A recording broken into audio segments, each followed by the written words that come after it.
মনে রাখছেন তাহলে না যে একটা বিরতি নিয়েছিলাম, ওইখানে আমাদের দেশেরা মোস্তাফিজ ছিল, লিটন ভাই ছিল। না আলহামদুলিল্লাহ, আজকে ওয়েদারটা সব মিলিয়ে একটা অন্যরকম একটা ভাইব ছিল। সেন্টার উইকেটের পাশাপাশি ফিল্ডিং থেকে শুরু করে স্পেসিফিক অনেক কিছু করা গিয়েছে। সব মিলিয়ে ওভারঅল ভালো, বাট ওয়েদারটা যদি একটু ভালো হতো উইকেটটা হয়তো একটু ভালো পেতাম। ইনশাল্লাহ কালকে যেহেতু আছে, ইনশাল্লাহ হয়তো বা কালকে ভালো ওয়েদার পাবো, প্র্যাকটিসটা আর ভালো করতে পারবো। না অবশ্যই, কারণ প্রতিটা টুর্নামেন্ট শুরুর আগেই যে দাম দিয়ে নেওয়া হোক না কেন, সবসময় চেষ্টা করি নিজের সর্বোচ্চটা দেওয়ার। কারণ আপনি হয়তো বা জানেন যে বিপিএল ওয়ান অফ দ্য বাংলাদেশের মধ্যে টপ একটা টুর্নামেন্ট, এটার দিকে সবার চোখ থাকে। এখানে ভালো খেললে অপরচুনিটি অনেক আর্লি আসে ন্যাশনাল টিমের জন্য। তো দামটা ম্যাটার না, সবসময় চেষ্টা করি নিজের নামের প্রতি সুবিচার করতে।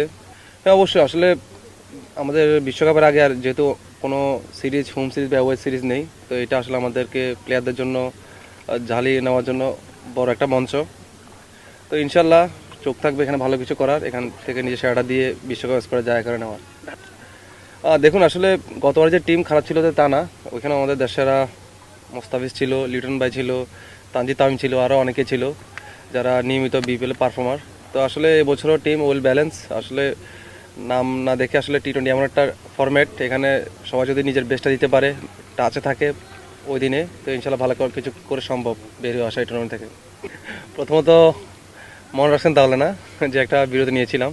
আসলে মানুষের জীবনে গ্রাফসটা থাকে আপস অ্যান্ড ডাউন, এটা আমি শুধু তা না, প্রত্যেকটা প্লেয়ারের ক্ষেত্রে এবং প্রত্যেকটা মানুষের দৈনন্দিন জীবনে, ব্যক্তিগত জীবনে অনেক ফ্রাস্ট্রেশন থাকে। অনেক সময় আপনি অনেক মন থেকে চাচ্ছেন, হার্ডওয়ার্ক করছেন, সব কিছু আপনার অনুকূলে আসতেছে না। অনেক সময় আপনি কিছুটা রিল্যাক্স এবং নিজের কাজ ঠিক রেখে আপনি সামনে দিকে এগিয়ে যাচ্ছেন, তখন ইজিলি চলে আসে। তো আমি ওই জিনিসটা চিন্তা করেছি, আসলে খুব বেশি চিন্তা না করে নিজের কাজটা, নিজের প্রসেসটা আমি কি করতে পারি এগুলো নিয়ে চিন্তা করছি, স্পেসিফিক কাজ করেছি। তো আলহামদুলিল্লাহ একটা ট্র্যাকে এসেছি। তো এটা আসলে ধরে রাখা অনেক কঠিন, যতটা ইজিলি আসা যায় এটা ধরে রাখা বা এখানে টিকে থাকা অনেক কঠিন।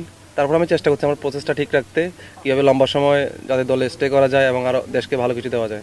প্রথমত ধন্যবাদ দিতে চাই আসলে আমাদের ঢাকা ক্যাপিটালসে যারা টিম ম্যানেজমেন্ট আছে, আমাদের রিকোয়েস্ট আসলে এখানে প্র্যাকটিস ফ্যাসিলিটিসটা নিয়ে আসা।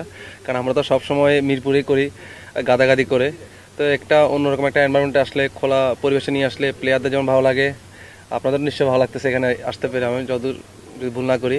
তো সব মিলিয়ে আমাদের ওনাদের কথা রেখেছে এবং আমরা রিকোয়েস্ট করেছি যে প্রথম প্র্যাকটিস হিসাবে যাতে আমরা কিট ব্যাগ বা ড্রেস পাই, যাতে আমাদের জিনিসটা সুন্দর হবে, আমরা সুন্দরভাবে গুছিয়ে টুর্নামেন্টটা শুরু করতে পারবো।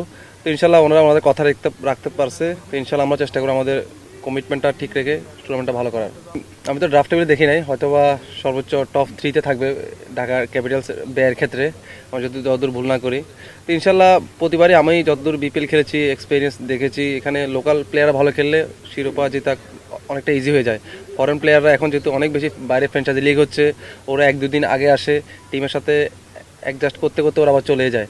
তো সেক্ষেত্রে আমাদের লোকাল প্লেয়ারদের জন্য অনেক বেশি দায়িত্ব থাকবে। লোকাল প্লেয়াররা যদি নিজের সেরা দিতে পারে, তো ইনশাল্লাহ আমরা আমাদের ওদের শিরোপার কাছাকাছি যেতে পারবো। প্লেয়ারদের যখন শুটিং ছিল ওই দিন উনি আসেনি, এর পরের দিন আমি যদি ভুল না করি উনি পরের দিন শুটিং করেছে, তো যার কারণে ওর সাথে দেখা বা কথা হয়নি।